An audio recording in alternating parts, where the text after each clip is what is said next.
also here today, co-facilitator. You want to introduce yourself? Certainly. My name is Yolanda Roth. I'm also a member of Decarcerate, Minnesota. I'm also here representing labor. I'm with Communication Workers of America, an organizer and activist for labor. Want to make sure that I say thank you to everyone for coming in tonight, and thank you as well to you, Commissioner, and your staff. So we have, we've given ourselves the problem of trying to dismantle 500 years of problems in the span of 2 hours, or 90 minutes really, because we're that ambitious. And so, I want to review the agenda that we have for tonight really quickly, go over some guidelines for our conversation, our dialogue tonight, and then we can start the meeting. That's all right. Cool. All right, so what we'll do is first start with the grounding. Next, we want to talk about what solutions the Department of Corrections would like to bring into this process, because we're here today in the spirit of collaboration between our coalition, which is community-led, and the DOC. We also want to talk about recent instances of harm that have been done to members of our coalition and ask for repair. And then we'd like to have a interactive process where we review some of the solutions that are being proposed, get everybody's feedback, input, insight, perspective on how we can make those solutions more strong.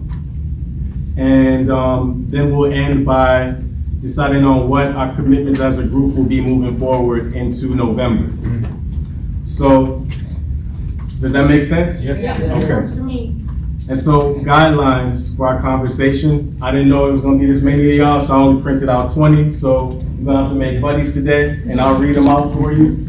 I'm going to just start passing it out. Maybe take, every pair takes one.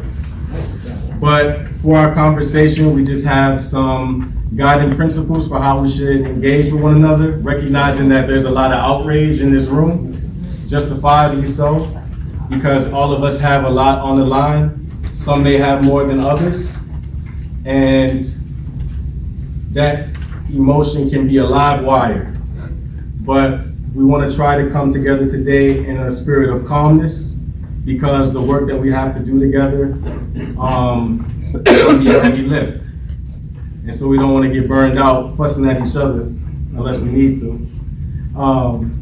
So the first guideline is put relationships first, work to build community and trust, be aware of the power dynamics that are in the room, keep focused on our common goals, because we all deeply care about our communities, especially for members of our community who are unjustly impacted by the system. Be aware of the power dynamic that's in the room. Be aware of how you use your power during our time together, whether you're taking up too much space, whether you're taking up too much airtime, whether you're feeling disengaged, or if you're starting to disrupt the conversation.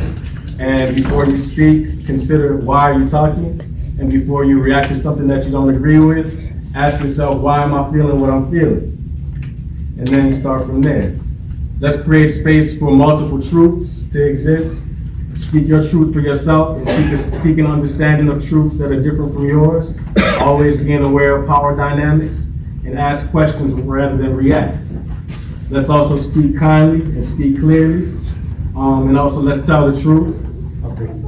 Let's practice examining racially biased systems and processes together, recognizing that the people most aggrieved by the incarceration system are people who were kidnapped and brought here, are people who were met with genocide so that their land could be stolen, are people who were racialized and socialized to believe that they were white, are people who were brought here by the ravages of war, and that there are systems in place which have brought us all together in a state of conflict and of chaos, but we have the power within us today to resolve those and move forward together. Finally, look for learning. So share what you're learning in a conversation rather than be a devil's advocate, because the devil already has enough advocates. And finally, be comfortable with discomfort, because it's going to be a difficult conversation. So you might feel distrustful of people in this room, and you need to ask yourself, what makes me trustworthy? You might become dismissive of the opinion shared in this room, so you need to ask yourself, what do the people in this room know that I don't know? You may become disengaged or even disruptive of this process, and consider this, that our lives have been disrupted by the harm caused by the system. And so pulling away from this will only delay the process of changing things. And finally, you may become defensive during this process. But that's because some aspect of your identity or your way of thinking is being challenged. And what it really is an opportunity for you to take a deep breath and listen and learn. So we can all agree to those guidelines. Are you ready to move forward? Yes. Yeah, for sure. Okay, so again, we want to start our conversation today by getting grounded in the work that we came here to do. And so we have two members of our coalition who have agreed to share their stories and their experiences of harm by the system and the experiences of their family and friends harmed by the system. And so I would like to ask that Sister Alexis and Roxanne, if y'all are ready to share. Where's Sister Alexis? Okay. Right over there? Okay. Can we like to start, Roxanne? Okay. You already standing. All right. My son went through the boot camp program. The boot camp program itself gave him a lot of self-worth and was very good for him. I want to say thank you to the person who put in his release papers that he needed to obtain some mental help. This isn't help. This is an issue I've been struggling with for over 20 years, and it was put in his release as mandatory. Okay, my son came home and he was very enthusiastic. He was ready to work this program. I was with him every day. We did our Bible study in the morning. We went to job search. We tried the workforce. We weren't happy there. We went to the Goodwill. The Goodwill has an amazing program run by Ken. Ken has the re-entry. They pay you for training and then give you sustainable work at $15 to $25 an hour. I thought this was so amazing. I shared the card and the information with his parole officer because I thought there's lots of people who are felons and can't find work. Okay, I also shared with them about his mental health issues, and it took us it was a month out to get his appointment. Barack was doing everything he needed to do. He was attending his church. He had approached his pastors to ask for individual counseling help and some structure to move forward. He had letters at the time that he was taken back in from the pastor, from people from the church, from his brother, his sister, from all kinds of people. None of these were ever read, okay? They came in our house, said they wanted to do a UA. They never did a UA. They put him in handcuffs, started searching the house. They went straight up to my granddaughter's room. They found 3 felt crown royal bags that had hair ties and makeup in them. They found a can, a cardboard can that had a skin-up girl and it said spice rum. It had pens and phone chargers. They found a hookah, which she said her ex had given to her, and that it was only used for tobacco. They never took anything, they never tested anything. They found a jar in her drawer that they claimed they saw small green specks, okay? And then he kept asking, so then my son came. Now, they wanted to get into the garage. They searched the whole house. I told them, I don't have any keys to the garage. I rent the garage, okay? I rent the garage to my youngest son. He does his mechanic work on it. So they tried every key in the house. They dumped my purse, went through that, tried every key. They couldn't find a key. My son pulls up and they tell him, if you let us in the garage, we'll let your brother out of the car. So he lets them in the garage. They find a small amount of weed, enough to roll a little joint or whatever, in a locked garage that we didn't have keys to, that we weren't in, okay? And they take him to jail. They have the closed hearing. They bring all these issues up. They don't read any of the papers on all the enormous support that he had and all the things he was doing wrong. These probation officers said that he wasn't working the program, he didn't have a job, lied because I gave him Ken's card. They didn't know anything about his health issues, lie, because, and said that, how do we know he didn't smoke weed out of the hookah? We do not convict people in this country for how do we know. That's not legal. But they do That's not legal, that's not proof. I feel the probation officers pick and choose. My son is a biracial child. He told me about another man, he'd had clean UAs before. While he was down in the jail, he asked to get a UA. They kept, to prove he was clean, they kept saying, your probation officer has to order it. He called the DOC here, and he asked the DOC to get a hold of his probation officers to order that UA. He never got the UA, never. Okay, now there's another young man who he said was in there who admittedly told him he had 3 or 4 dirty UAs and wasn't sent back until he was caught with the meth. And I said, Baraka, is this boy white? Yes. Yes, this boy was white. I think they pick and choose who and what they're gonna do. It's just not fair. My son was doing everything right. My pastors are here from my church. They know him, they were supporting him. My parishioners are here from my church. They know that Baraka did nothing wrong. Thank you. I'm sorry, I get excited, but it's 20 days, and I want my son back.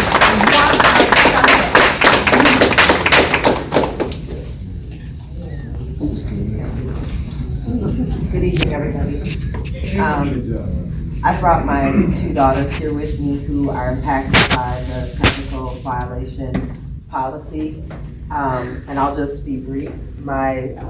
Their father was incarcerated for a drug crime on a nonviolent offense, and he went through the boot camp program. He actually, I have a letter to give to Commissioner, if I could just do that, it kind of has everything in there.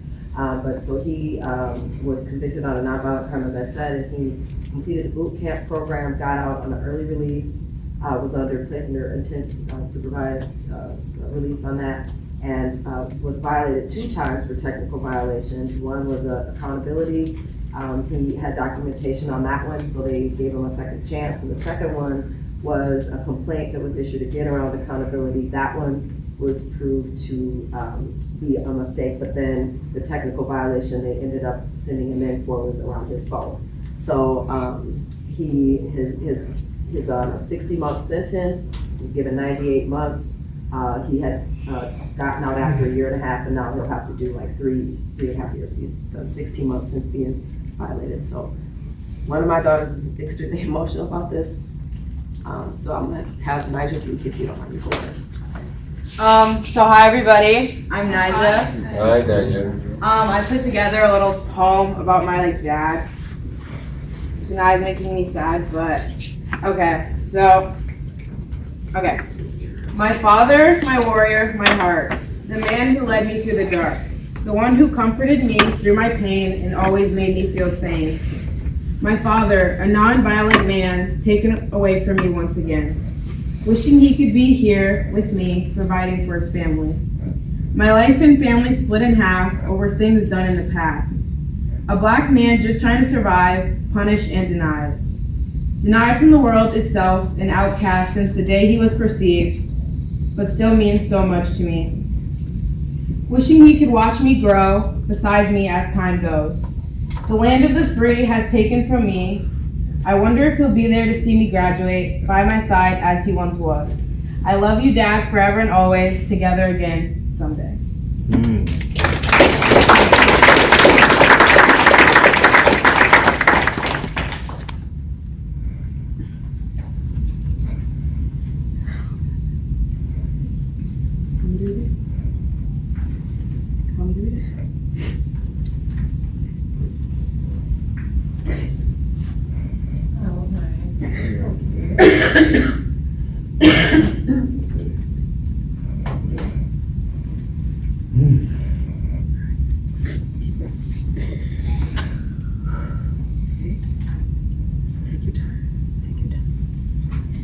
Good evening, Faribault Correctional Facility Commissioner. I'm highly honored to have this opportunity to share my story with you, and I appreciate you for being willing to listen to my story. My father is my world. He sacrificed everything for me. His freedom, his life, and his happiness. Memories with my father and my family united are very limited, being that he has been incarcerated for more than half of my life. Imagine how it feels to live without your father in your life. Constantly reminded of what I am missing, growing up in a suburban neighborhood, attending a predominantly white school with kids that mostly live in a two-parent household. It's memories like him bringing my siblings and I to Disney on Ice and Big Dough Factory every Sunday, those Saturday shopping trips to the mall. In those days, he would come over, make my sister and I dinner, and watch Family Feud with us. That keeps me going in life. My father is a very generous man, not greedy or selfish in the slightest bit. He made sure everyone had what they needed before himself. He would bring groceries over to my house and others out of the kindness of his heart. When he would take our family out to eat or to the mall or even on trips, he made sure to include everyone. I need my father in my life to see me achieve my biggest accomplishment thus far, which is graduating high school. Thank you.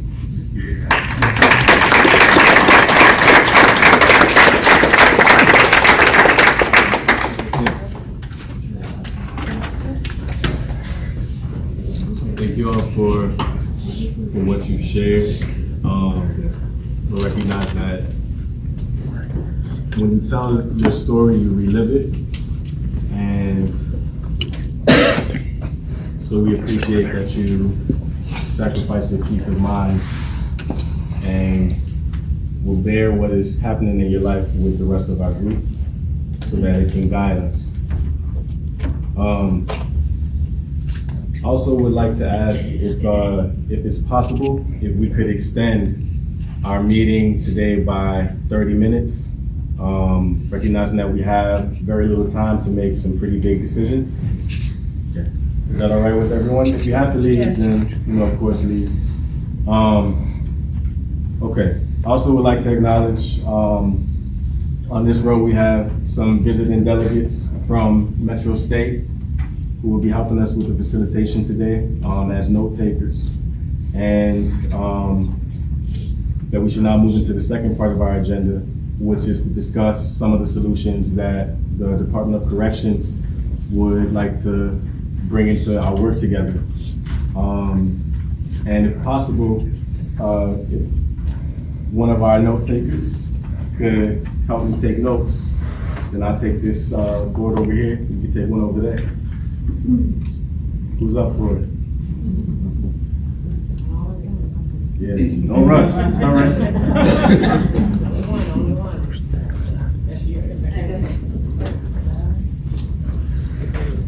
Yeah, there should be some markers over there, but if not, we'll give you some. Okay.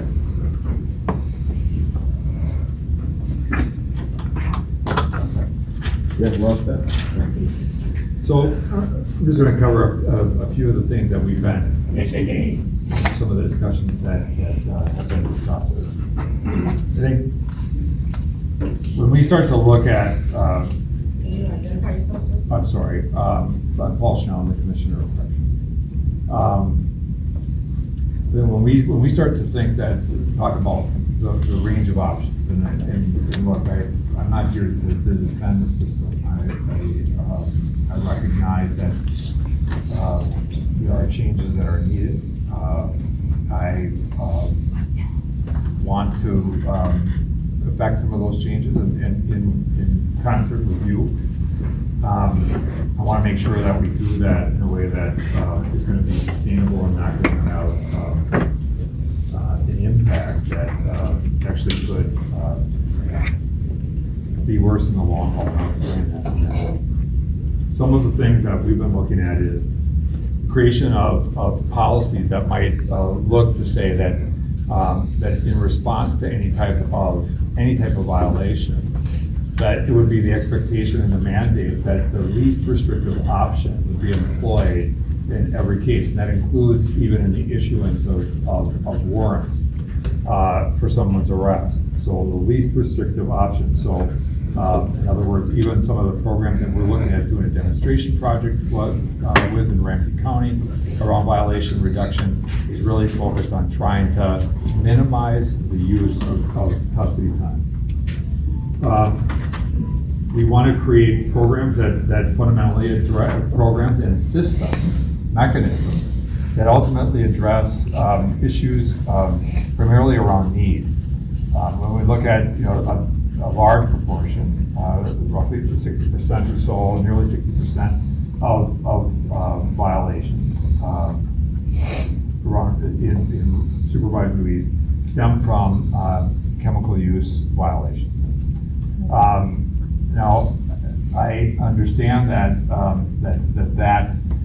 some may say, well, look, there's no issue with having these controlled substances in your system, but the reality becomes that the way that some of that gets looked at is that we can oftentimes see clear nexus between a history of substance abuse disorder issues and reoffending, and that's the goal. Now, I will be the first to admit that using custody as a means of addressing that is not very effective. We know that what's happening in these technical violations is that we're bringing folks back to prison oftentimes for very short periods of time without providing meaningful or effective services to address the needs that people have.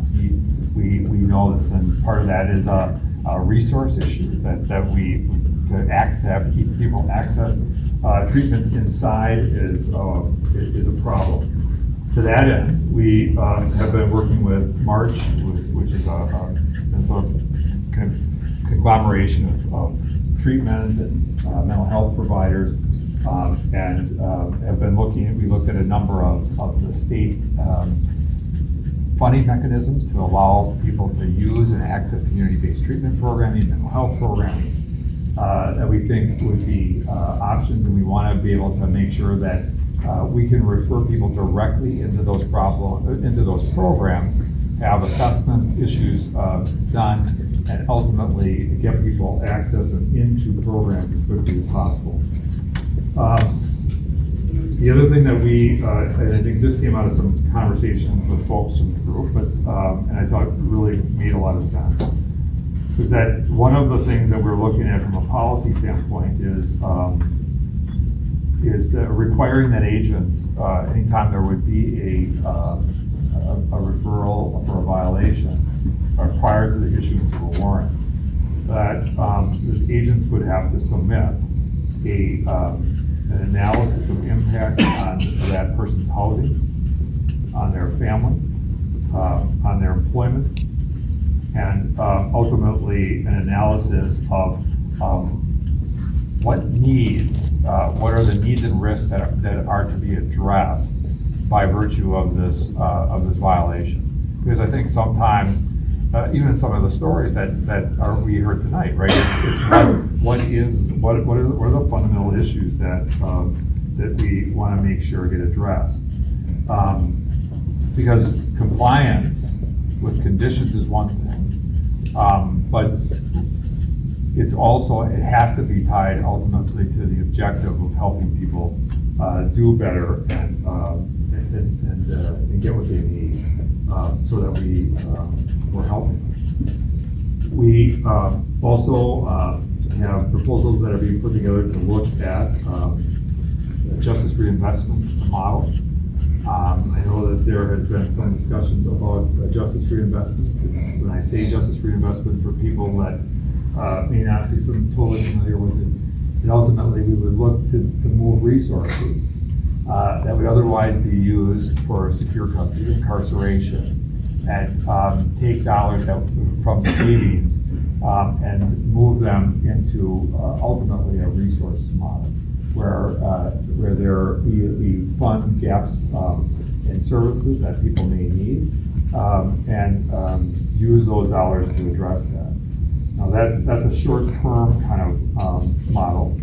But ultimately, the goal is how do we grow community capacity to address needs for housing, for mental health services, for even supportive services, education. I think these are some of the broader, bigger things in the long haul, but in the short term, how do we fund gaps by doing that? Now that seems like an easy process, but it's not as easy, and just being very clear about the fact that we have no ability to move dollars from programs across programs. So in other words, Curtis is the new deputy commissioner in field services. In order to move resources from the prisons, it would require legislative action to be able to move dollars based on a reduction in population into field services. And it's based on the fact that these are different programs. That the DOC is budgeted under 3 programs. One is facilities or the prison. The other is community services, which also includes dollars for the county probation agencies that we provide base level funding to, and the DOC agents who provide supervision.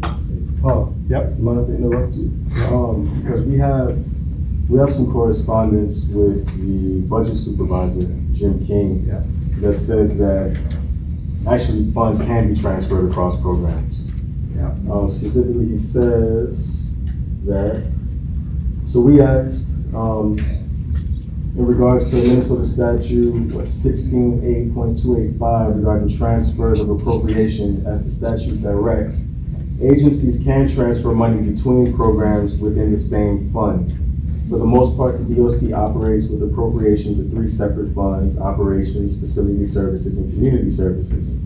Supervision and supervision-related services, including Community Corrections Act and County Probation Office, pass through funding, and they are within the Community Services Fund. We said that we believe that there's a confusion between program and fund, and according to the Minnesota Management and Budget Open Checkbook, correctional institutions, community services, and operations are programs, not funds. Right. And Jim King responded that we are correct. These are programs, not funds, and most of the funding for each of these 3 programs is from the general fund. So transfers of funding could be considered between those programs. They cannot. They cannot. We've actually met with the governor's office. We've met with MMB, the commissioner, and there is no willingness and no ability. If we had small, so here might be an example. We have a small unit within the facilities division. Let's say it's, I'm just going to pick one, jail inspections, which actually isn't in that division, but it's in Curtis. We're going to move that to a different, one of those other programs. That small move could be done because it's really based on a structural change. In other words, it falls under that division, that program. That could be done. But to actually move dollars out of one program, because the legislature intends the dollars to be used by that program, and to move that to a different program, we could not do unless there was a fundamental structural change in how those dollars pass through. And so we've had multiple meetings with MMB about this, including Commissioner Franz. And that is something that could not be done. We would have to make that request. And that's one of the conversations we met on just this past week with last Friday with legislators. And that was one of the conversations about looking at ways to be able to more readily move funds across program so that we can be more nimble in terms of funding where the needs are. And again, we can certainly talk to them and be about that, but we have had numerous meetings with them about this, as well as staff from the governor's office.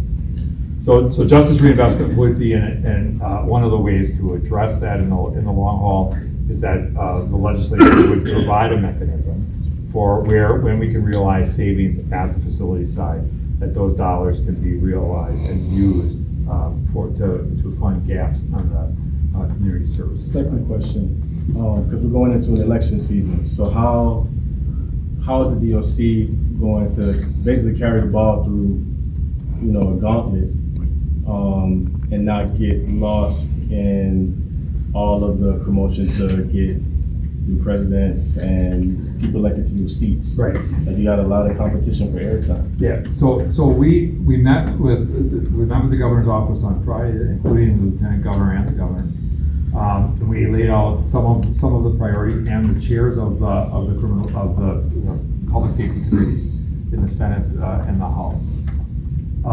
We talked to them about a number of these priorities, and the bottom line is we're going to need people in this room. We have to have people in this room. They are going to have to help us carry the water and move this stuff forward. As you all know, we have a split legislature right now, and we've had incredible success at the House level. I mean, the omnibus bill was amazing. Around some of the reform stuff. We think there's more to do. In fact, Representative Chair Mariani, I talked to him about this group on Friday, and he asked that one of the things that he would like to do is come in and meet with this group when we meet next, because he believes that there are things that are going to need to be, we're going to need to do some heavy lifting legislatively around some of these things. And I would also just say, when we look at some of these requirements around things like least restrictive options, when we look at things like requiring an assessment or an analysis of impact on housing, employment, family, those things can be grounded legislatively. Very similar to today, there is a statute that requires that for substance abuse disorder stuff. And so how do we build that in so that it goes beyond even temporary policy? Well, let me start. And can I just say one more thing just about CIP, because I think this is one of the other areas that we, after our last meeting, we've asked for a legal analysis of the issues around CIP and CIP violation.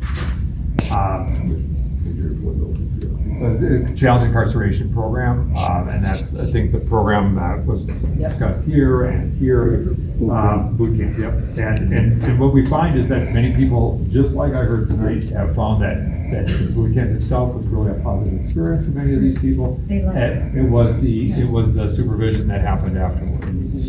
And this is one of the areas, so one of the things I asked was, can we look at developing some programming options to address some short-term kind of retweak things, and how do we avoid sending people back to prison, right? That's the bottom line. There is some challenging language in the challenge incarceration statute, authorizing statute, which creates expectations that ultimately require us to address and take seriously any type of material violation, which would include reported violations of conditions of release. Now, we think that there are things that we can and we should be doing, but we need to tweak that statute in order to make sure that gets addressed. Do you have any success rate for that program? Because my son was out 20 days and went back in, and there were already 8 other people back there from his class. Yeah. To the sister's point, I think the policy agenda and the programs that you've outlined could have some impact in the long term, but I think our coalition has a very different timeline. And just without taking up too much time, because we need to move forward, I want to acknowledge that it's my feeling that the solutions that you've outlined don't address the immediate need of our constituency who sent us here, which is immediate release for no new crime. Amen. So maybe in the long run, after acts of policy making, the solutions that you propose will be viable in reducing the people who are sent back unjustly. But what we're here to talk about are solutions that can be implemented within the next month to, let's say, 5 months or 6 months, that could support the immediate release of our friends and family who were unjustly sent back to prison. Knowing that you and your staff who are here have the power to make some of those operational level decisions happen. So what we're invested in, and let me know if I'm only speaking for myself, are operational changes. We're invested in process changes within the DOC. And we suspect that making those operational changes will also set you up for your policy campaign to be successful as well. But it doesn't, your solutions are not changing the immediate concern, which is that somebody can get sent back 20 days after being out of a boot camp for suspicion rather than actual evidence. Amen. And that's not to wax over the fact that, yeah, some people are having violations that do involve violating some aspect of their supervision, but and our constituency are the people who have been sent back on people's sentiment, who have been sent back through very arbitrary means. Can I say something?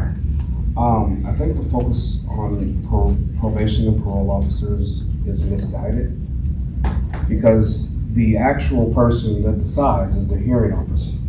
And typically the hearing officer has already been told his decision before he even goes in there. So the problem is in the hearing office. When they go to that hearing, they might as well not even have the hearing. So that's the reason that's all. Keeping our men and women out, is my opinion. I have never seen, the support system should start with the parole officers. I'm sorry, should they be trying to help and guide and keep these men out and women out? Right. Be not trying to put them down, to slam them, to say, I'm suspicion, I don't like you, and so therefore you're going back, and now you're in jail, so you're going in front of that hearing officer that already knows. Okay, guess what? Everything I put on is not founded. Okay, not one thing was founded out of 12. Okay, but we're not gonna approve your home anymore. And we're pulling your residence. Right. So, where did these people go? Where's Back to prison. self-esteem? Where's the families? Back to prison. Where do we go? Where's our self-esteem? What about families that are dependent and needing their loved ones home to help take care of them? It's not fair. It's almost like they have gotten so bitter and so judgmental, they forgot what they were hired to do. It's like, how fast can I catch this fish and throw it back? Yeah. And God forgive me if it's a repeat offender or a juvenile that just turned into an adult one, because I already see your history written out, and that's how they talk to them. Yes. With power comes corruption, and some of these guys have been in the game so long, they have so much power and they don't want to give it up. As well, that when my son, they put him in the jail, I actually reported him because that time he was mentally off, if I would remember that. Lawyer. And then when we talk about what can be done in this situation, he recommended to me, and he's very knowledgeable person, who's been lawyer for over 10 years. He said, let me do this way, I'm going to talk to your son for 1 hour, and I will let you know if I be able to do something or not. He told me, based on probation officer's recommendation, persons who comes to hearing, yes, they will 100% follow that recommendation. They're not going to say anything. No, you're going to stay home. They're going to follow that recommendation 100%. He said he represented 17 cases and he didn't even win one. That's the real work over there. So, before you proceed, can I just ask, is there a way to address the temporary policy solutions that would allow for some of the immediate release that we're here to support, while also aiming towards some of the policy and legislative changes that you're speaking to? So here's the challenge. Where's the line? Right? It's how, because one of the things that that I'm some concern about is that, how do we, we differentiate these cases where, look, it was a rolled appeal, or it was there was a lack of positive proof or evidence to support that, and the ones that have legitimacy, where there is higher levels of legitimacy. So that's one question. I think another really key question becomes opening the door is likely to have a reaction that's going to exceed me and my authority. Believe it or not, that right now that much of the authority I have is grounded in the legislation, and I actually am not unconcerned that a simple decision may have the response of causing questions to be raised about from legislators about how much authority do we want to grant a person to do this. And so we could end up in a spot where we have a worse problem if we don't create good policy and address the cultural problems. So I have a statement based on what you just said. So I work in the field with inmates from a mental health and addiction perspective. And what I hear you saying is that, as opposed to looking at how do we make this work, you want to err on the side of what could possibly happen and say no. Right. That's what I'm hearing. According to legislative statute, a person on probation or parole is in the custody and control of the Commissioner of Corrections. That's it. They have no other jurisdiction but you. Yes. Right. So if they're walking the streets and they're on probation, you are their guardian. So as far as who you determine, because she determines whether someone is a risk to the public or not. If we don't have, according to the DOC policy, you have the ability to bring witnesses. Those are always denied at these hearings. Yes, yes. So the fairness, I understand that there are some people that may need to be locked up.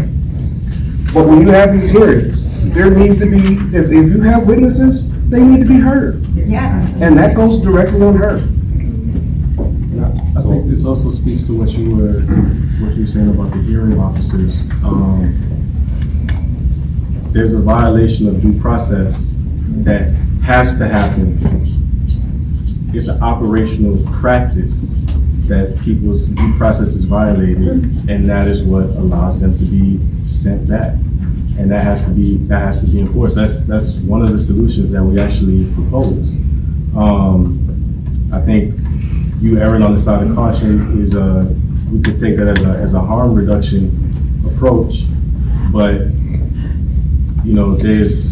there's more immediate decisions that could be made, and I just want you to keep in mind that while you're erring on the side of caution, thinking of people who are not in the room, we're here to empower you to make a decision. So I get that. I think we have to also remember the fact that a number of policy changes happened, resulting in the fact that today there are about 450 less people in prison as a result of violations than there were 2 years ago. And again, I'm not saying it's enough. And that was changes in policies, requirements around restructure.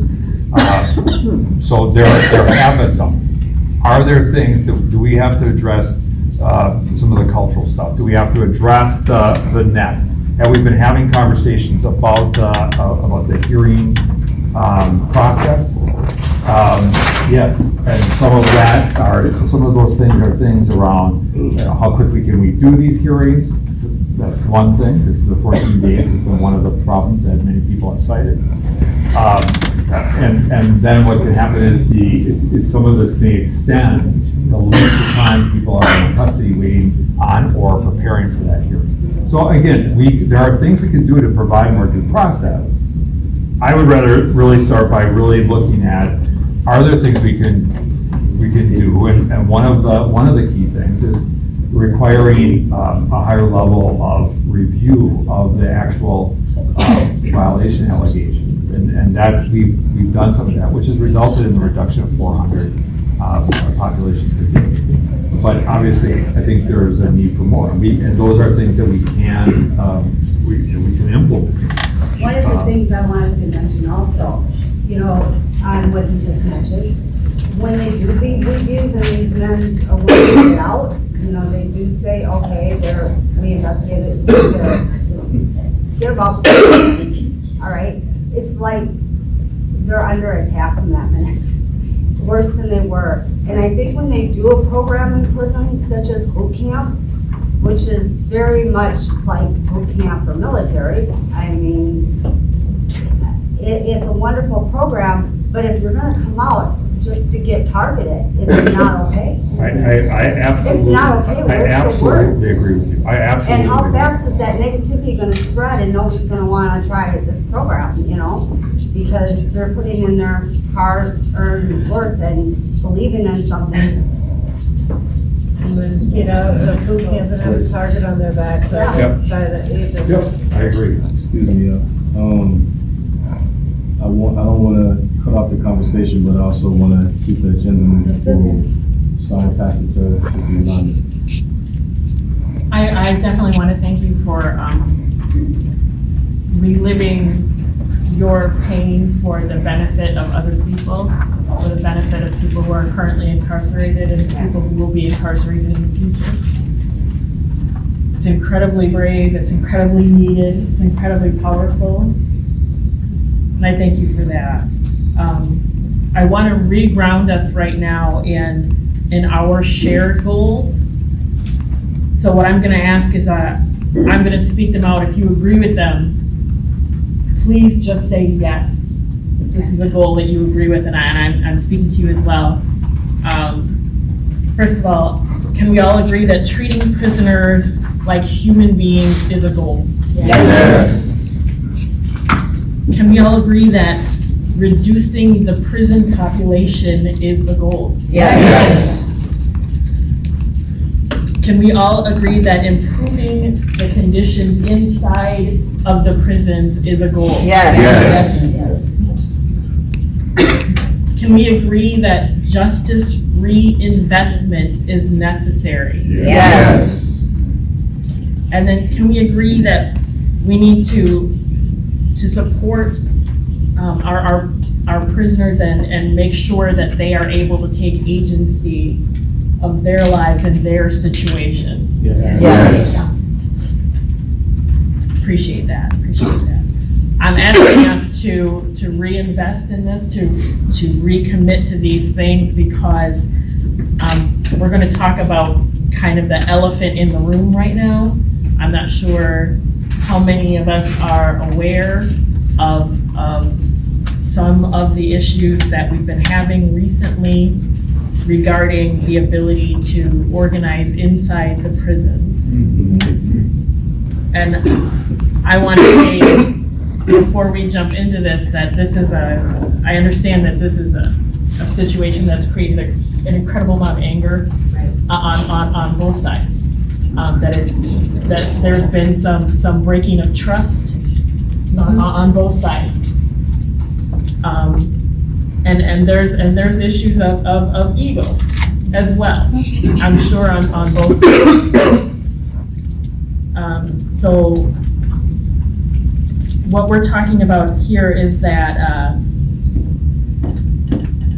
one of our lead organizers has been suspended from JPay and unable to organize inside the prison, unable to get surveys that would provide us with valuable information about what's happening, what's going on in the minds of the people most affected by what we're discussing today.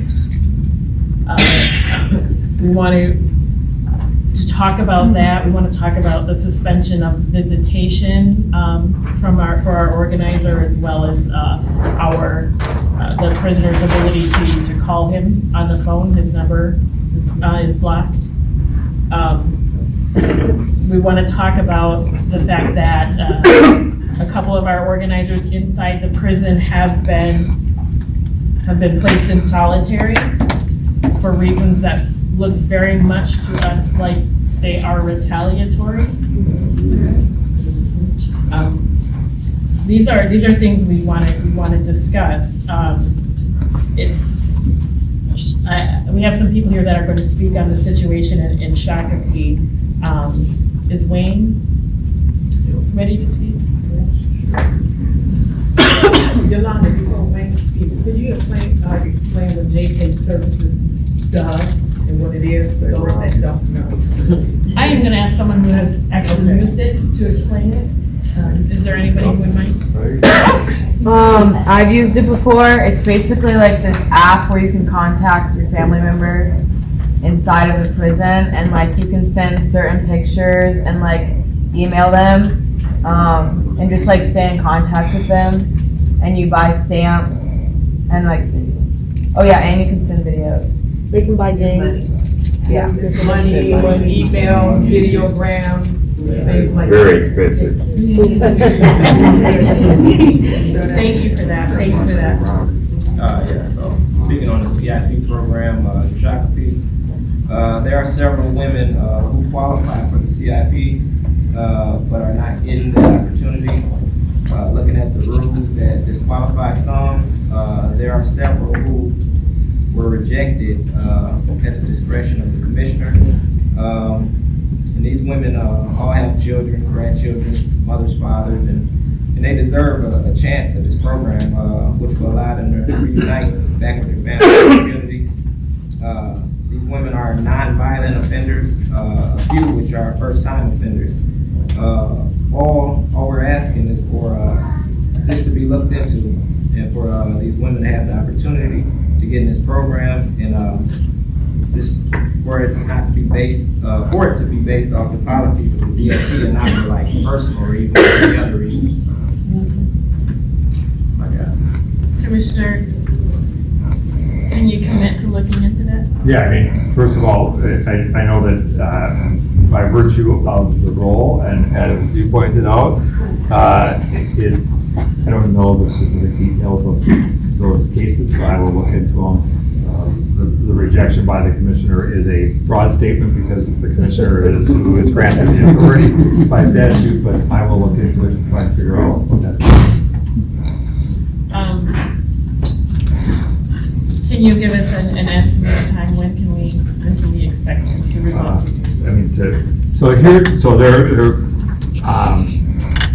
I will look at them within the next by the end of next week. I'll get the data and ask about what reasons for. Appreciate it. Commissioner, can you add Mr. Tremaine Smith to that list too? He got denied for the same reason that he just mentioned, was the discretion of the commissioner when he reapplied after reoffending. He hadn't committed a new crime, but they would not allow him back into boot camp when he applied. We also have Lee, who will be speaking on the situation in Lino. Apparently, at least 4 people were thrown into solitary and interrogated. Lee's son was one of them. My son Gilligan was picked up or snatched from his cell and put into safe last Wednesday. No one has come to talk to him yet and tell him why. He has asked some of the staff, and they told him he's on an administrative hold and that it was by order of the warden. That's all he's been told. Still no one has come to talk to him about it. And I want to give you a little bit of history on Gilligan. He was diagnosed with his first mental illness when he was 16 months old. He was given several other mental health diagnoses. By the time he was 7 years old, who is considered permanently disabled and was given permanent disability and SSI income. He was in and out of JDC and psychiatric wards and was well known by the Ramsey County Children's Mental Health Department. He was in special ed. Anytime he went into the courts asked me for my opinion on the best way to help him, and normally I would say, yes, I think that this program might be good for him. But once he turned 18, they didn't seem to care anymore. Right. And he was inappropriate with somebody of a younger age, and he got into trouble at the age of 19 as a level 1 sex offender and got sent to the county jail for 10 months. After that, he got a phone with internet on it, and he got caught looking at porn and got sent back to prison, got sent to prison for a year. He got out, and because of his inability to see a psychiatrist and get medication to control his impulsive behavior, because it takes 8 weeks to see a psychiatrist, his impulsive behavior got him another phone that got internet on it, and he got sent back again. He's 30 years old now, and he's still back in, and each time he's gotten sent back, they've raised him. He's now a level 3 sex offender for doing a level 1 sex offender thing. Amen. And he has high anxiety and PTSD, and he's being held in segregation with no reason that he knows of why he's there. And when he is out on being sent back to halfway houses, they don't make any accommodations for his disability. They're not willing to work with him at all. Right. They're not willing to say, yeah, we'll give you a little extra time to find a job. None of his crimes have been, none of his parole violations have been violent. None of them have been crimes. They've been internet and porn. That's not hurting anybody but his mind. And he needs medication, he needs therapy, he needs more help than prison can do for him. I do not think that the revolving door of the prison system and the catch-22 solution that Minnesota Corrections is doing anything for my son. He spent a third of his life, over a third of his life, in your care. And he's missed 9 funerals, 11 weddings, and countless birthdays of family members. Thank you. Thank you.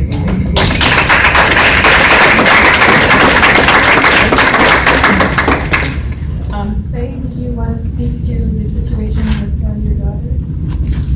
I'm here. Hi. Sorry. Good evening. My name is Faye Jefferson. Giving honor to God, He was the head of my life. I'd like to thank God for all of us meeting here, and thank the commissioner and his staff for listening to us and giving us the opportunity to speak. I know you don't have time for my situation because I have 2 children in prison, and she just spoke on some of the matter of my son in Faribault and the turnaround that he's gone through without committing another crime. But right now I'd like to talk about my daughter, Angela Hooks, OID 247405, in the custody of Minnesota Corrections Shakopee. For 2.5 years, my daughter, she's been there for 2.5 years, she's tried to go through the CIP program 4 times. Last month it was something, some other time it was something. I don't believe in coincidences. She didn't make it last month. Now it's coming up again. She's currently in segregation. I have no idea why. The most important factor I'd like for this committee to know about my daughter is she had a 14-year-old son when she left. A 14-year-old son doing very well. He looked forward to his mom going to boot camp so she could see him graduate. That didn't happen. He graduated in June this year. Bear with me a minute. That didn't happen. So we went on and said, well, okay, we'll wait because she'll get in and we'll have you a big party, big open house, even if you graduated a year ago, 20, whatever it was. When your mom comes, we're gonna have a big celebration. It just never seems to be able to happen. And what I'd like to know from the commissioner, if he would please look into why my daughter's in segregation and retaliation, it seems to me.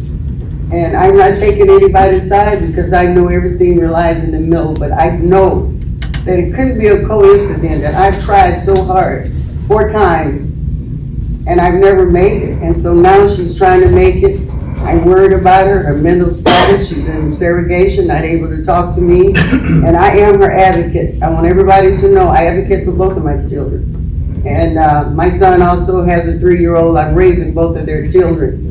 And I just ask God and this union and this committee, the commissioner, to really look at us as people and not numbers. And I thank you so much.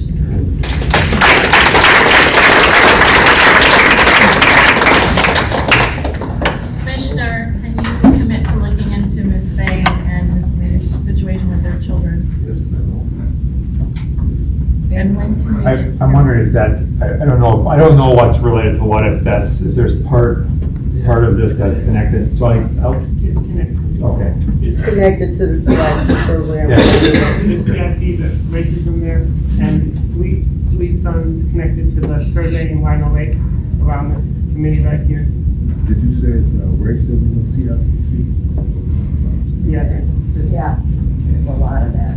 Commissioner, I'd like to circle back to the situation with our lead organizer, and I would like to ask you what you would need for him to be able to continue the work that he was doing. I don't feel really comfortable talking about this here.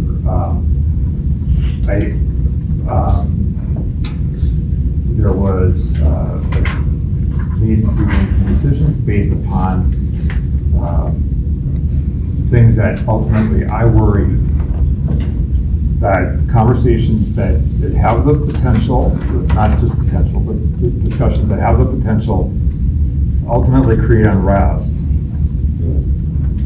inside a facility, which impacts the safety of the very people that we're trying to talk about, and results in things like lockdowns and stuff like that, which I want to avoid at all costs. And I don't feel like going through each of the issues and phone calls and some of the documentation stuff that we have put together is really appropriate to do here in this setting. So I just can't do that here. I can appreciate that, Commissioner Schnell. I'm wondering if you can help us so that we don't have another situation where you feel compelled to do the same things. I'm wondering if you can tell us what is it that you don't want us doing in specific so that we don't have another situation where the people on the inside are unable to communicate with us. I want people to be able to share information of concerns, issues, to bring it to this group, to bring it to whoever they can. I want that to happen and to create that mechanism. The challenge in this particular case was issues and concerns around the if-then. If this doesn't happen, then there needs to be an action inside. And I again, people speaking their voice, that's one thing. Things that ultimately have the potential to, not just potential, but there was discussions, the things that I think could result in an impact to everyone who's incarcerated is a serious and significant concern. And I think ultimately, contrary to our collective interest, and so the issue is not about wanting to squelch voice, because I hope that, and I certainly have gotten, I'm gonna tell you, I've gotten a lot of folks in this room and have talked to people, and I've gotten a lot of direct inquiries. I've talked to as many people as I can. I've just got a number of files that I've asked to have brought in so that I can look at what happened. So this group you're making a difference. People, I can tell you, people are reaching out, and we're looking into this to try and get a better sense of what's happening, and ideally try and address it. I just would like to add that, so again, our constituency are people who are inside of the prisons that we govern. Yeah. And we have a partnership that we agreed to. Part of the issue is that, in a sense, our partnership was violated because some of the retaliation and the silencing of our organizers happened without a conversation, and that was disrespectful. Yes. Everybody knows, but it bears repeating. When you're incarcerated, you are enslaved. And so you saying that there's a fear of the if-then, where is that coming from? Is it a fear that people who have been enslaved will have a rebellion against being enslaved? Or is it a fear that the people who are inside will have calm heads and justifiably protest or justifiably organize to change their conditions, the conditions which have gotten worse? And so I think what it brings into consideration is that the sooner we can implement some of the short-term operational changes, as well as some of the longer-term policy goals, that if-then fear can subside. Yeah. I'm not saying this to make any threats. Like, this is just understanding people. I guess what I'm trying to say is that for me, some of the responses that our coalition have been met with are rooted in being socialized into a white supremacist nation and racism within the system that you govern. That socialization into racism is harming our partnership, and we're trying to,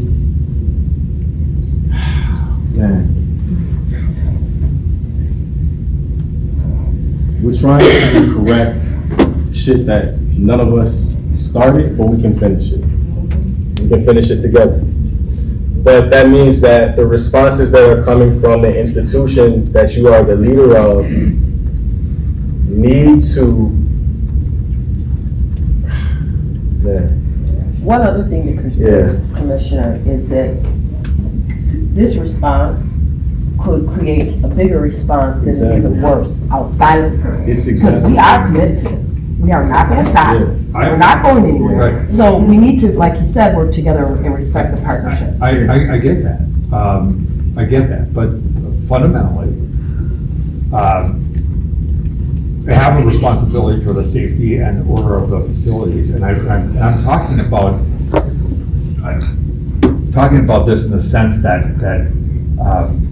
when there was conversations about things like the use of violence, when there's conversations about things like riot, these things that this begins to change the game, right? And again, I don't even disagree that there isn't good reason for people to feel that sense of frustration. I'm 100% affected by that.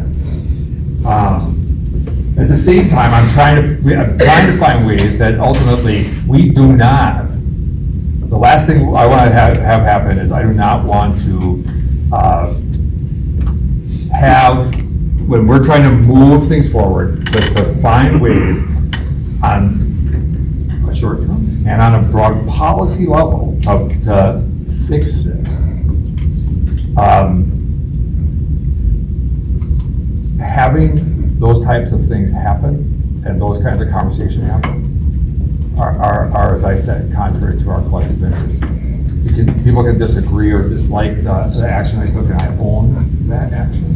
I'm responsible for that action. I don't know about what on the prison side or on the to the folks that were inside. You don't know exactly what all of that is about. I don't know. I'm not dialed in at that level. But I own the fact that I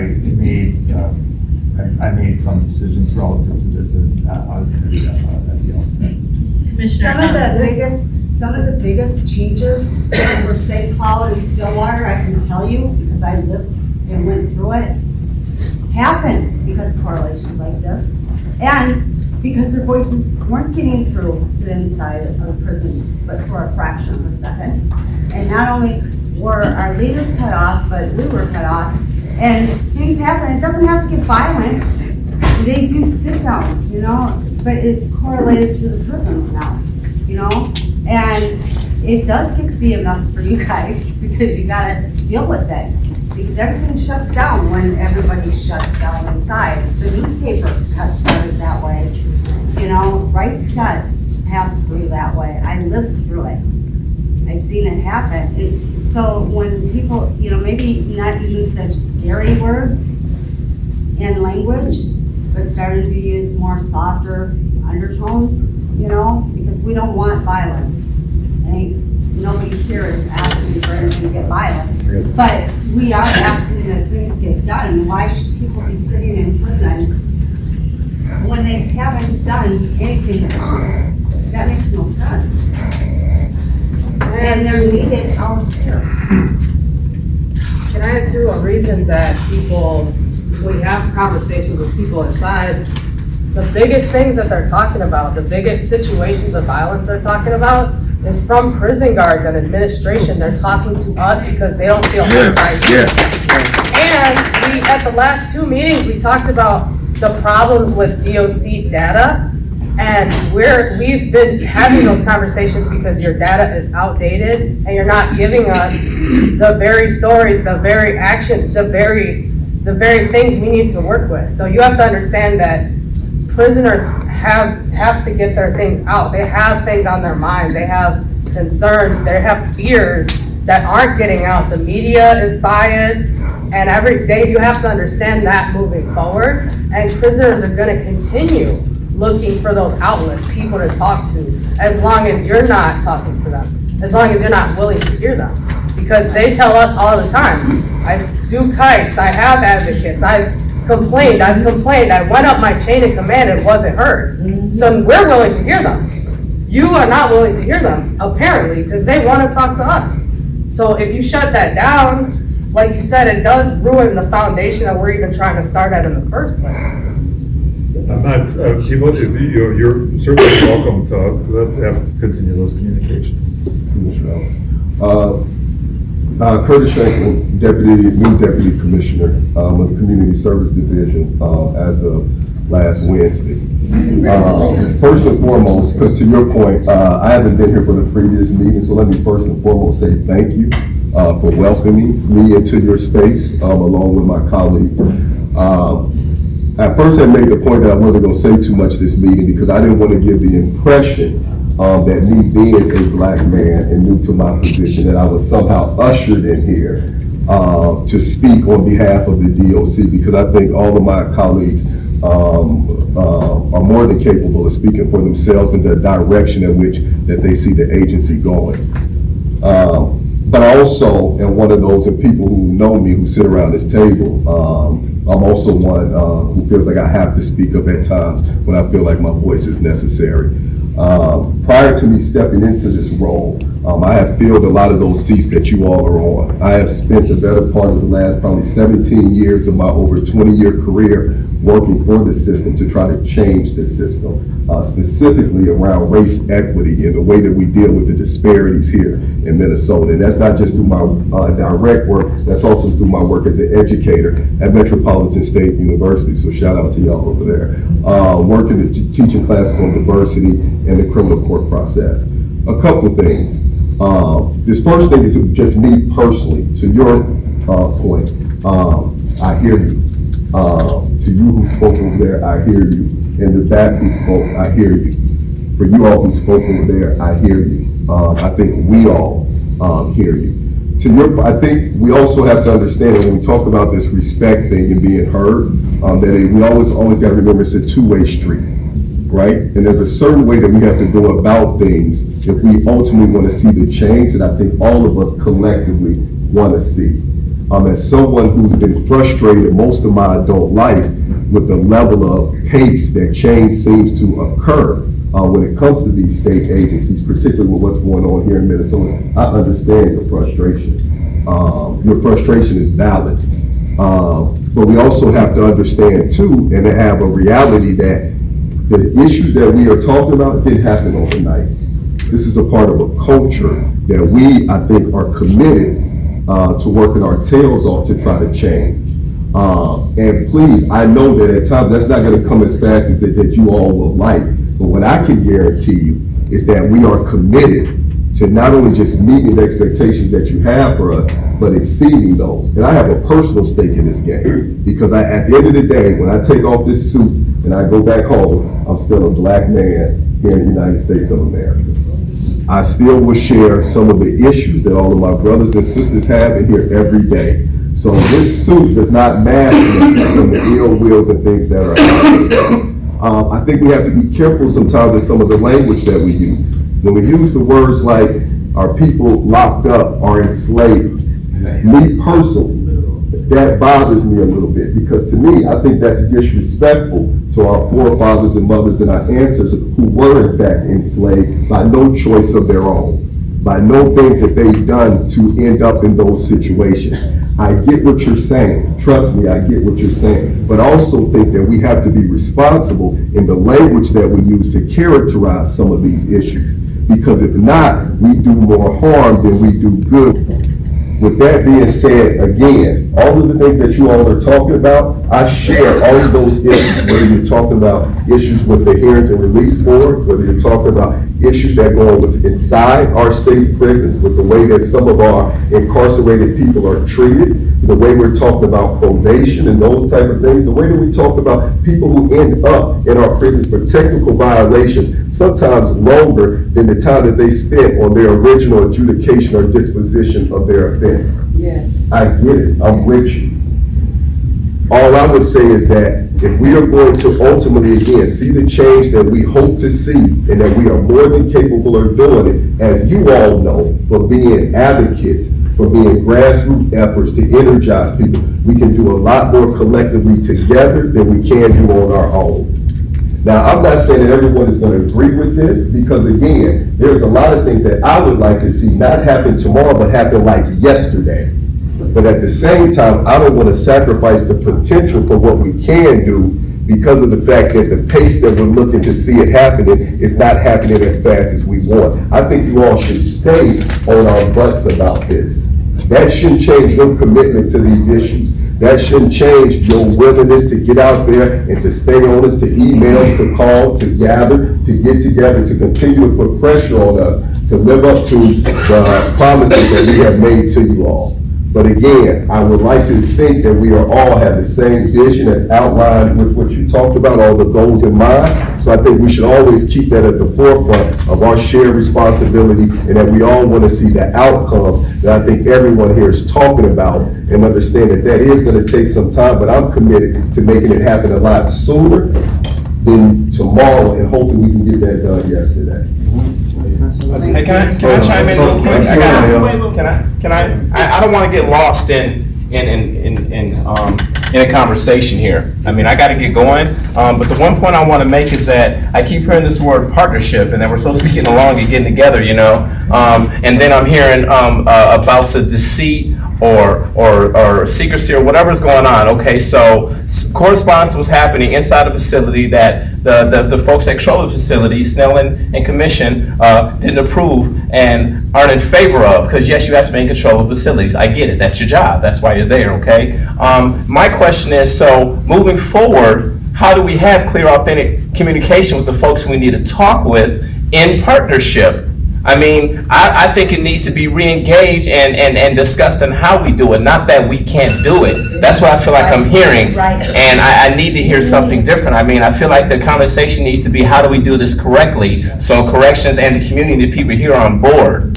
We gotta be to talk to the folks in there. We gotta. And I would just say, look, I want people to do that. I just think it's around the, you know, what does organizing inside look like, right? And I mean, look, there has been a number of, you know, there was a kind of show of solidarity at Shakopee.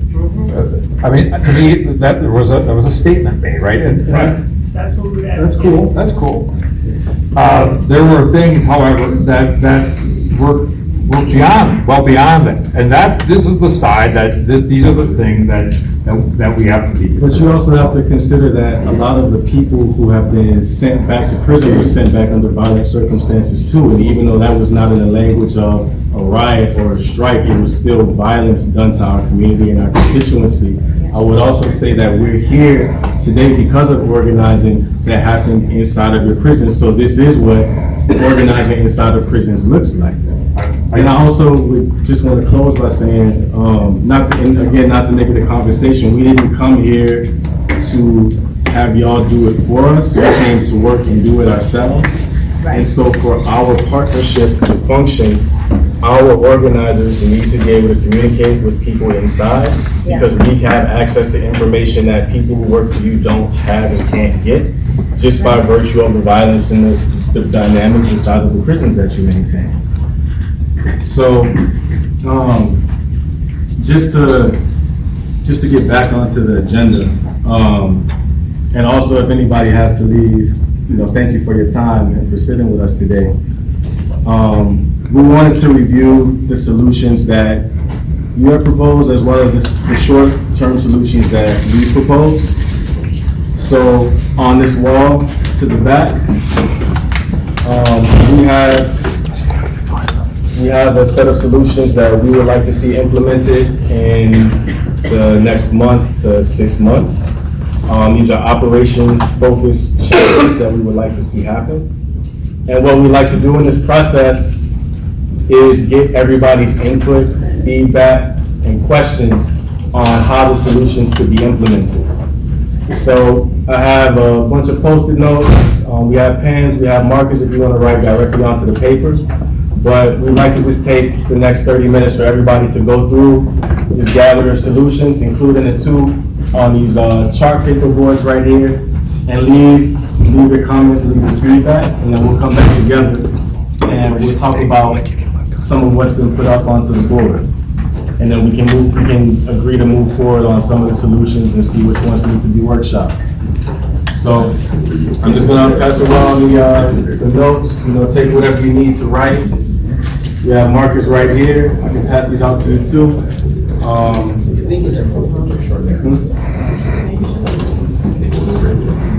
Yeah, we can go for 15 for respect. And just to be clear, we have 4 specific short-term solutions. So it would be great if we had someone at each of those to note the conversation and see how people feel. And it'd be great if we had someone from the DOC and someone from the community at each of those ones, so we can all hear that, be part of that conversation and kind of know what the temperature is on each of those solutions. I don't want to put people in a spot where they're speaking for me. That's fine. They can just take notes. They don't have to speak for you. They just have to be there for the conversation so they can see how the conversation goes. All right, so for the next part of our process, we want to Yeah, We want to okay, but I gotta review go the for the solutions that recording. have been posed. And we want to review some of the feedback and insights that y'all have shared with us. But to start that, we want to get grounded in the problem that we've come to solve as a coalition. The problem that we're interested in solving is that people can be arrested and held in jail when they're charged with a violation. And what this does is it causes them to lose the community resources that they have for stability. It causes them to lose jobs. It causes them to lose housing. It causes them to lose vital relationships that help them to maintain themselves. These are the same resources, so the same resources that we want to see funded, or at least that the DOC wants to fund, are already existing with a lot of the people who have been sent back. Right. And so we want to change operational practices and policies that require people to be returned to prison even if the charge for a violation was not found to have merit. Yes. What we want to see is that real due process for determining if whether or not a violator goes to prison is in place. We want to make sure that people do not have to go back to prison and stay there without constituting a danger to public safety. And we also want to get to the bottom of what public safety actually means as a concept, and public safety for who. Given that when violations happen, they constitute a public safety risk for the people who are immediately connected to that person who has been violated. We also want to address the issue of supervision of nonviolent CIP releases, which often treat those who are released as if they're the most dangerous and violent people, which vastly inflates what is considered a necessary violation. And we also want to address the issue of sending people to prison for treatment, which is not effective. No. Also to recognize that treatment failures do not constitute endangerment to the public. And also to recognize that when treatment isn't available or can't be completed within the length of a violation, trapping somebody in prison is not the best approach to take. Yes. Right? So these are the problems that we want to solve in the short term, medium term, and eventually the long term. And so what we want to share now are some of the solutions that our constituency have come up with and feedback on those. And then we also want to review some of the proposed decisions from the solutions from the DOC. Y'all with us? Yes. Cool. And thank you for being here.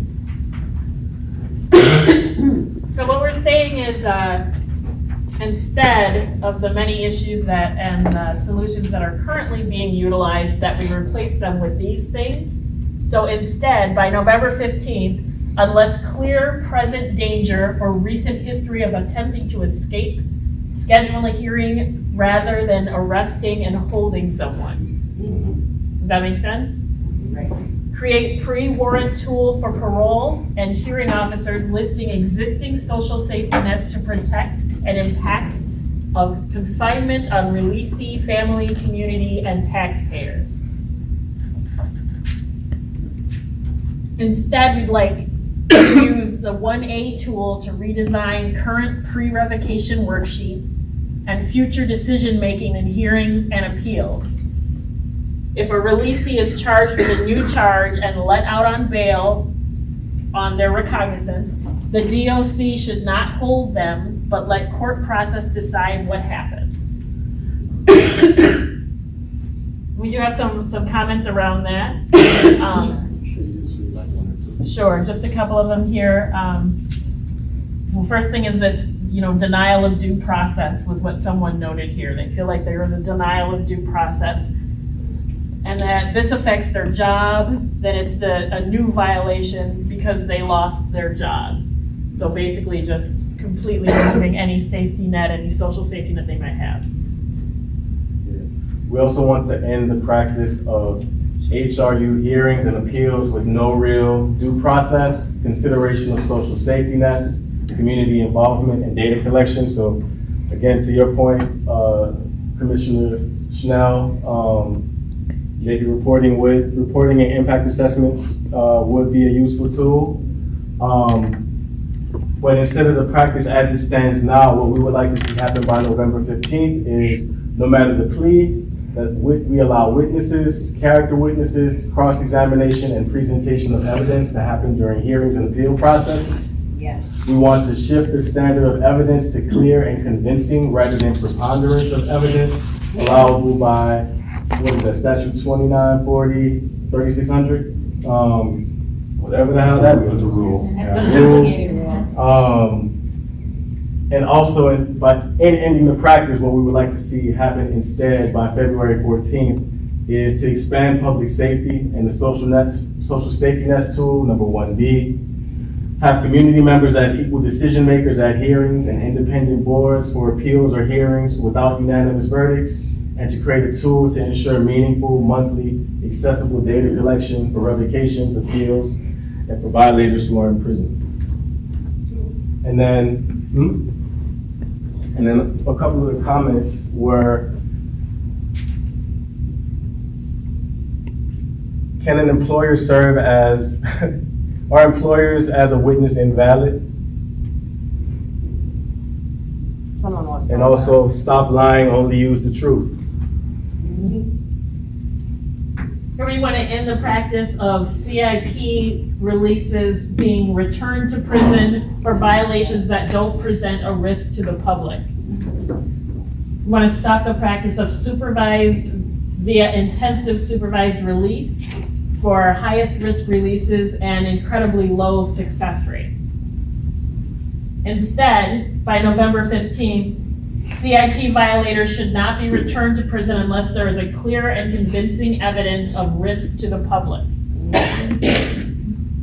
Instead, a 4-week CIP reboot program should be implemented for violators who fail to meet the above standard being developed and should be implemented. Instead, CIP supervision should be reduced to the statutory mandate and no more. Drug and alcohol tests randomly or for cause on demand of the supervising agent. The commissioner shall also require the offender to report daily to a challenged incarceration agent or program staff. We just have a couple of comments here. First is incentivize success is what someone put here, and allow for voluntary drug testing. Our fourth solution is that we would like to see an end to the practice of sending people to prison for treatment that can't be completed in the length of a violation, or treatment that is not currently available, which means that someone's stay is extended without a new violation, and so they are punished without a misbehavior. We would like to see an end to the practice of treatment failure when someone is still committed to treatment. And instead, by November 15th, what we would like to see is that people are not sent to prison for treatment unless there is a clear and convincing evidence of current danger to public safety. That we do not send people to prison for treatment unless it is available within 10 days and can be completed within the length of the violation. And unless there is a clear and present danger to the public, if and after treatment failure, treatment isn't immediately available, then we should use other forms of in-community supervision until treatment can be secured. For example, electronic monitoring, house arrest, no contact orders, or if absolutely necessary, work release. And then we have that comment that treatment in prison is an oxymoron, and fundamentally need for treatment is a health issue, not a criminal issue. I'd like to end the practice of it in the medium term, in the practice of. Can we just stop there and see what they can say about the short-term solutions? Sure. We don't got that much time and. Well, I think to go through them, because some of these are gonna be longer explanations, and some of them some of the things that you're presenting, I might need clarification on. Okay. I mean, clear and present danger, Well, committing a crime, while under the influence, I guess would be a clear and definite distinction between just using and becoming a criminal, right? so again. I'm sorry, I'm just trying to make a real clear distinction here. Some people get high and then go out and commission a burglary or do something, carjack or steal a car. Committing a crime well, under the influence would be the difference of somebody that just gets high and has an addiction problem and has a problem and needs help to a person that committed a crime and continues to do so, you know?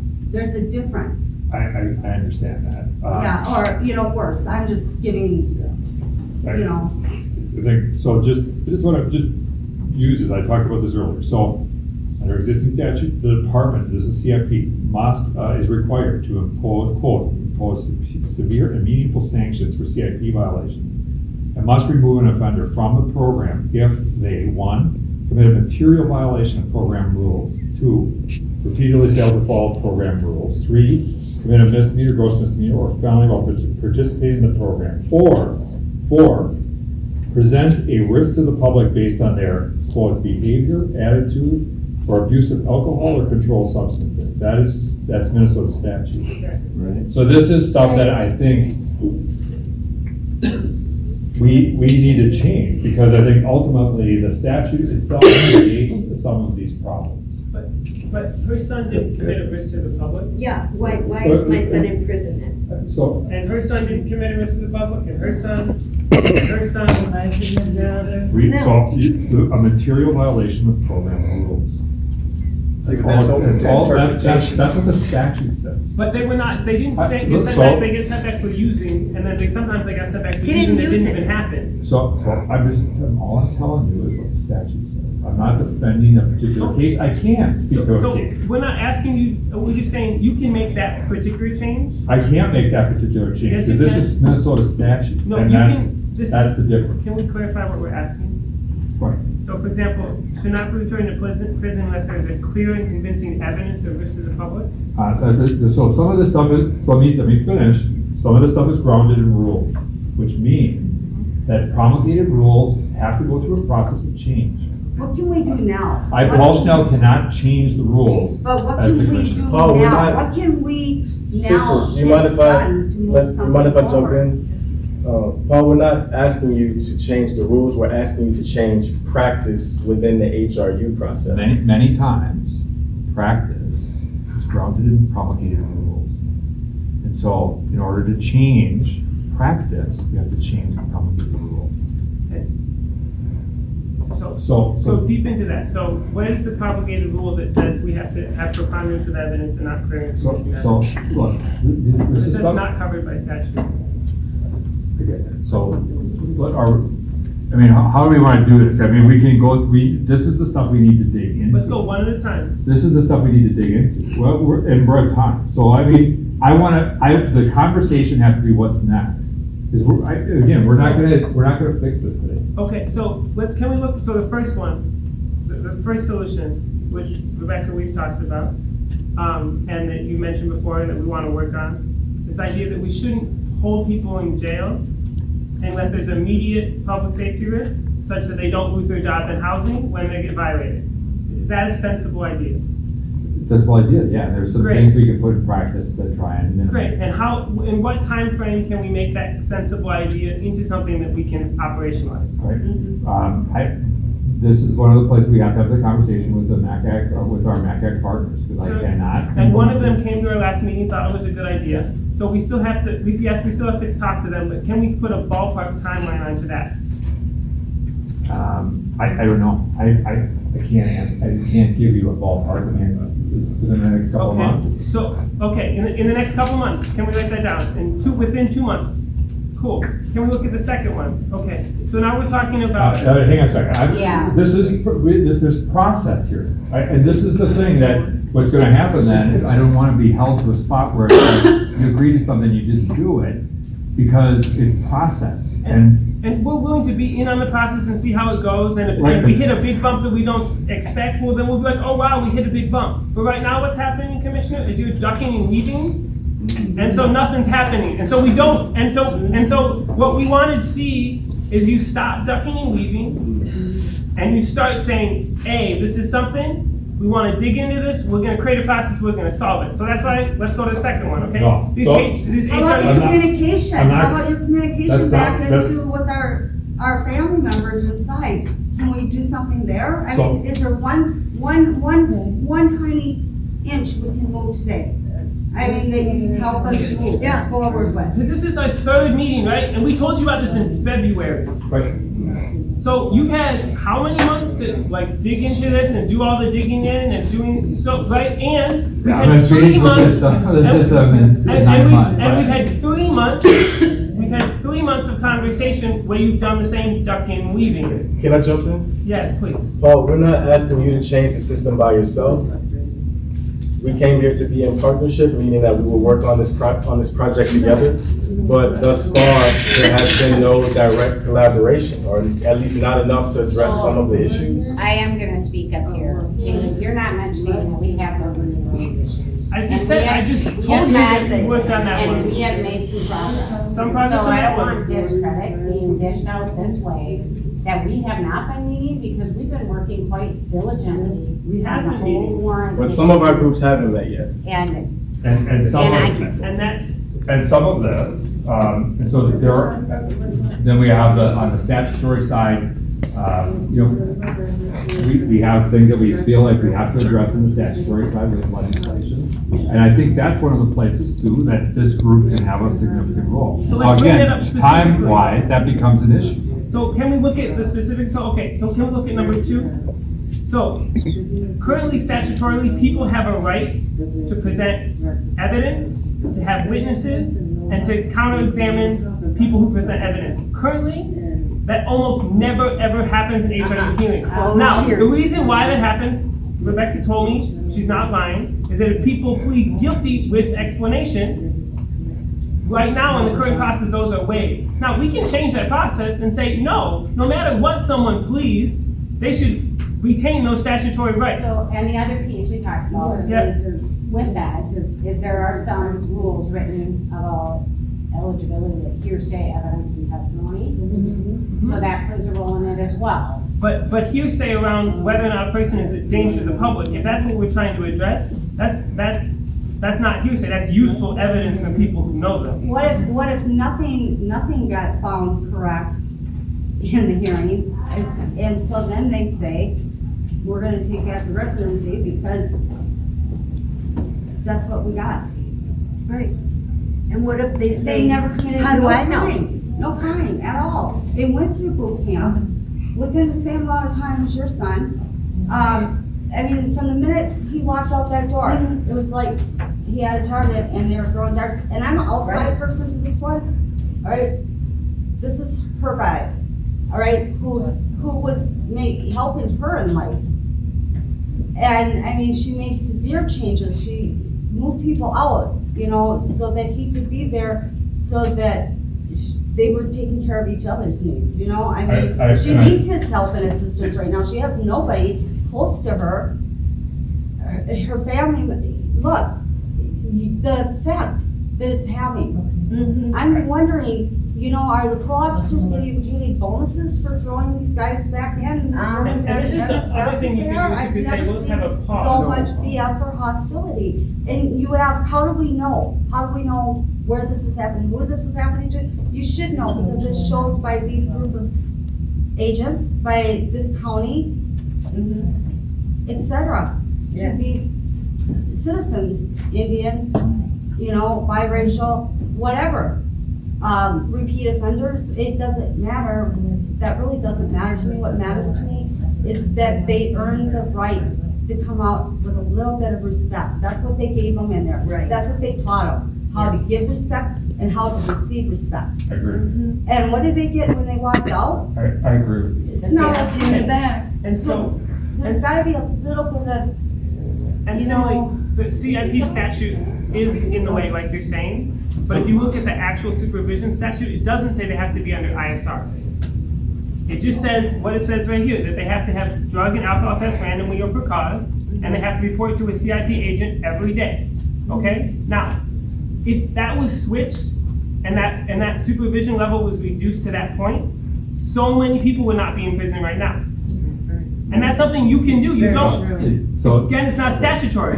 the CIP agents are by virtue of, they are, again, Al, I think that one of the conversations that came up was looking at and trying to address the issues around the Asian concerns. I get that. But this is not strictly a CIP issue. This is an Asian issue. So it's also a clear and convincing evidence, a healing issue. That, Yeah. all right, so we'll look at it, but it's gonna have to be grounded, we wanna make sure it's grounded in rules. So can we look into that as a? I think that's what the conversations have been. No, they haven't. All right, so I don't wanna argue about this, because we're never gonna end. Last month, Mr. Coleman sat right next to you. Yes.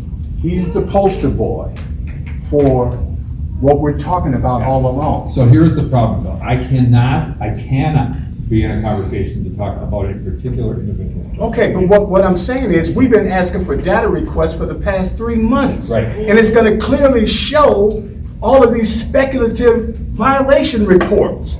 And the bigger problem is the fact that we've been stonewalled.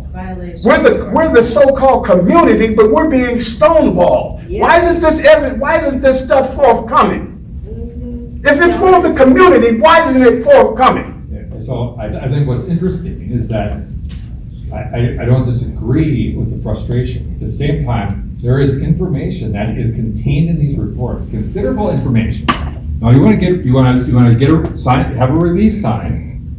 We'll release it to you, and you can do whatever you want with it. So we're willing to contact every violator and have them sign a release. And just like we were willing to survey every violator about what resources they had to come out, and you blocked me right when they were giving surveys, so that we would have the data, so that we would know what supports people needed to get out.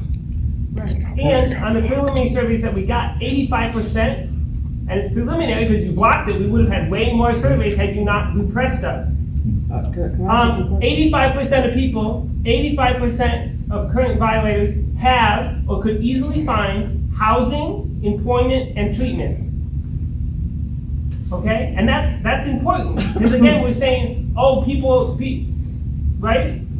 So you're saying we're having a collaboration, and I agree with Rebecca that we had a collaboration because we actually sat down and talked about real issues. And we actually said, ooh, this is something that we can work on. We're not just trying to make them go to the legislature, because you actually have the power to do this. We actually sat down and said, okay, this is a problem, let's find a solution. What you're not doing, and what we presented very clearly for you, is I think we're gonna be done for tonight. We're gonna be done. So these are not specific solutions, and you can't say. Let's go. So I want to say, we'll meet, and have these conversations, the conversations that have been started, and we'll go from there. But we're not gonna spend tonight here debating these individual issues. I'm not gonna do that. So. Well, can we get the survey started again? Is that a possibility? Send out a survey. Go ahead and send out the survey. You blocked it. I didn't block the survey. I feel like that's a good thing. Wait, hold on. Wait, everybody, hang on.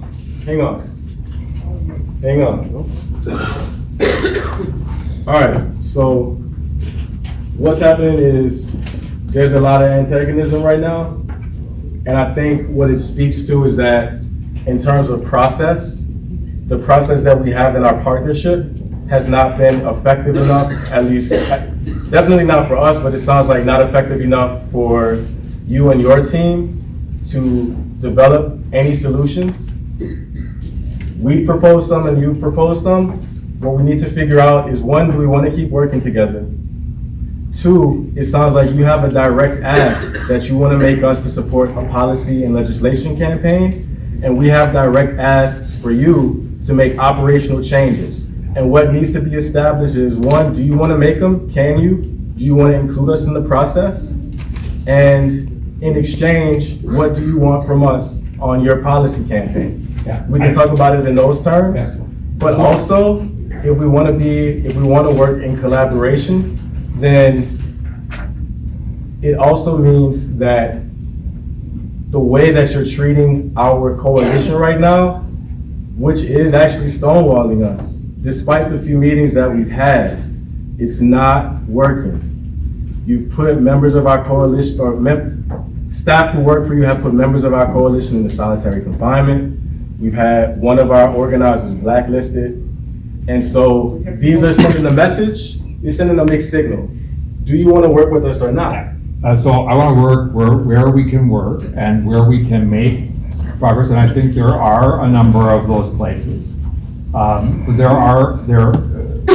I would put this more on an individual level, that there are issues at the individual level that are creating some challenges. Right. And I think we just have to be really honest, and you can say the same, Paul, what has been said. we're being honest about it, but we need to take it to the next level. We need to, like you're talking about, we can't change rules. We can change rules, but there's a process. Right, but we need to have a process. That means we may need to meet more. Right. Our group hasn't met yet. Right. And so, When we chatted, you said that you didn't want to lose those prisons. These repressive measures are doing just that. There's rumblings inside the prison right now that we are trying to work to stop. We have people that we have to answer to as well. And many people are, I have no doubt, there are many people who are, that is the objective. I'm 100% with you, that people in this room play a role in helping to address some of the issues and concerns that people inside have. Mr. Schnell, Yeah. my son was one of the people who was trying to gather answers for the questionnaires. And that's why we believe he's in solitary. Maybe there's another reason, we don't know. They're not going to tell you the truth. Yeah, but nobody has come to tell him why.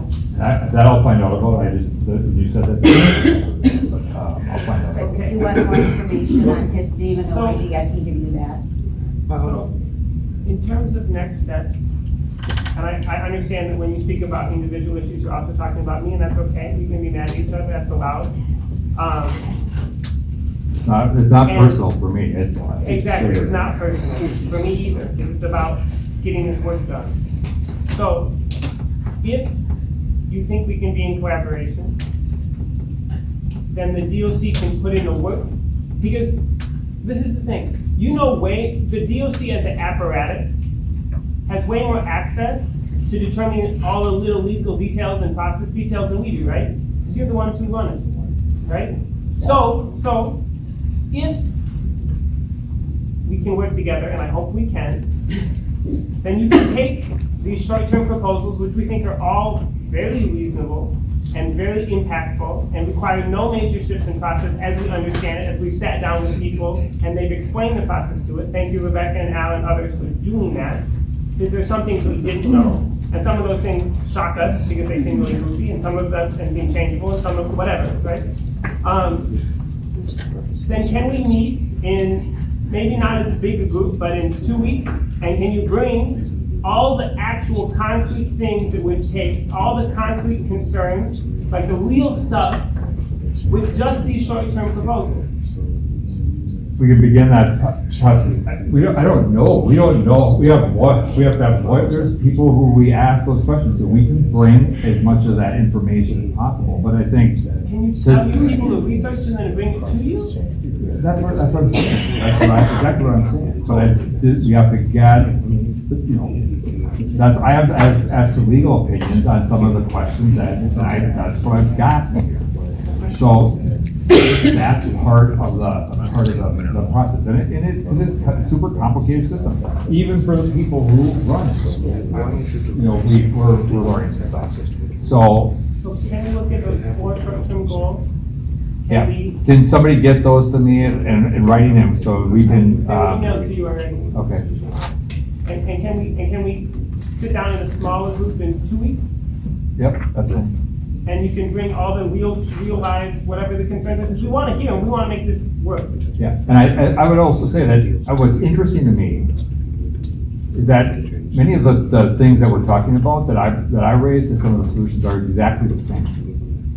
Yes. They are exactly the same. And what tends to be the difference?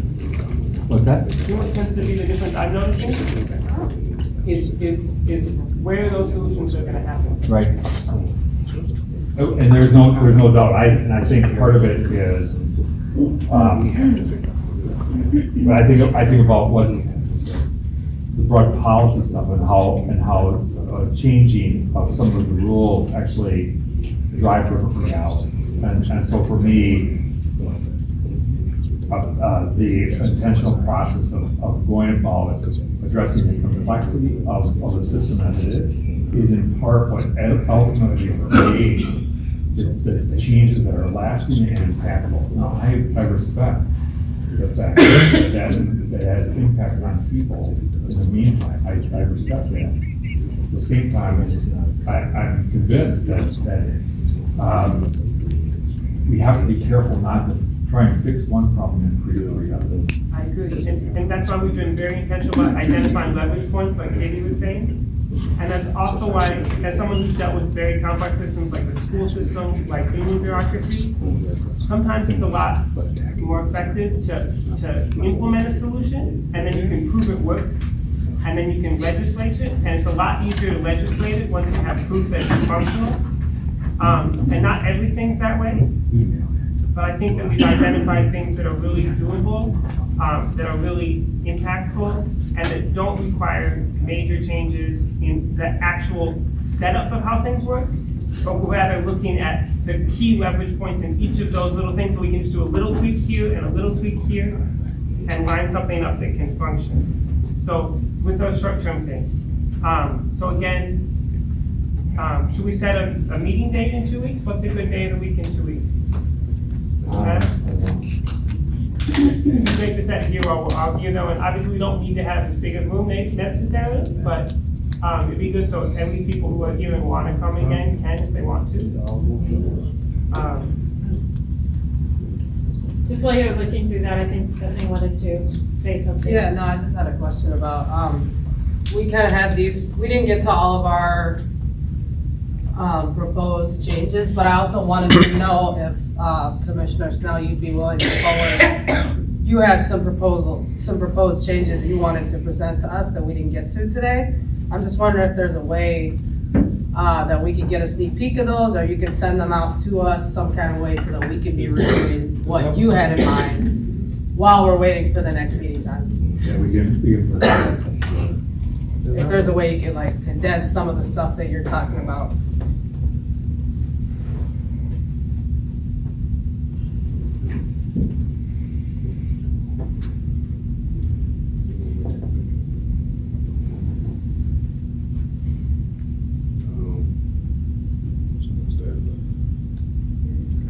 Probably just not.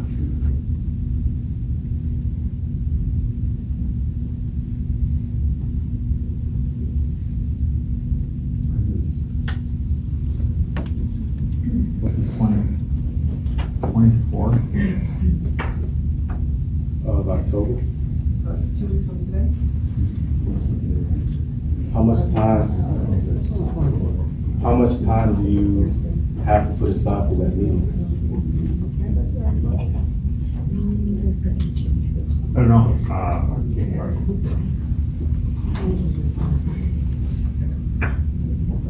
Why don't we look at something like, I don't know.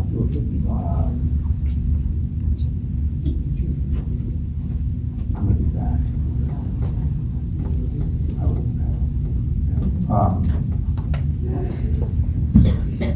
But we did something late afternoon or evening, so maybe 2.5 hours. And what would you say the goals for that meeting should be? I think we have to more clearly identify what the range of issues are, legal, rule, process. So that we know what we're actually changing, what we're changing and what the benefits and potential disadvantages are. I think it would also benefit us to know what the opposition to some of the changes would be in terms of policymakers, in terms of personnel. I may ask a legislator comment too, just because I think it might be too early. Because if we're gonna meet and hammer out the details, then if we're gonna meet and hammer out the details and do that in front of the legislator, that may not be the best use of their time. But you know them better than I do. Well, Do you think they're friendly? If they're friendly, you should invite them. well, I mean, of course they're friendly. I mean, that's, That's what I like. I'm not unfriendly. I mean, we may not always agree, but. Friendly to the issue, yeah. Bring Yeah, them. Bring them. absolutely. Bring them. Sorry, I was being an asshole, man. I think Saluki has a question. Yeah, my question, has there been an ombudsman appointed yet? No, there is not. How's it going? I'm not involved. Oh, okay. Because I've stayed out of the process, on purpose. But there is, I'm told they're working on it. I don't know exactly when that's supposed to happen, but I'm hopeful soon. Who's working on that? Supportive of that. Who's working on that? The governor's office. The governor's office, okay. They report directly to the governor's office. But, you were saying about 2.5 hours in the evening on the 24th? 5:30. 5:30? Is there any way that DOC could get pizza this time? We won't make 100 people for pizza, just a couple. Oh, so you don't want to include the community? No, in the Hey, you got me! You know, yeah. No, yeah, but it could also be Chinese food. Wow. All right. Thank you. So 5:30, 5:30, 24?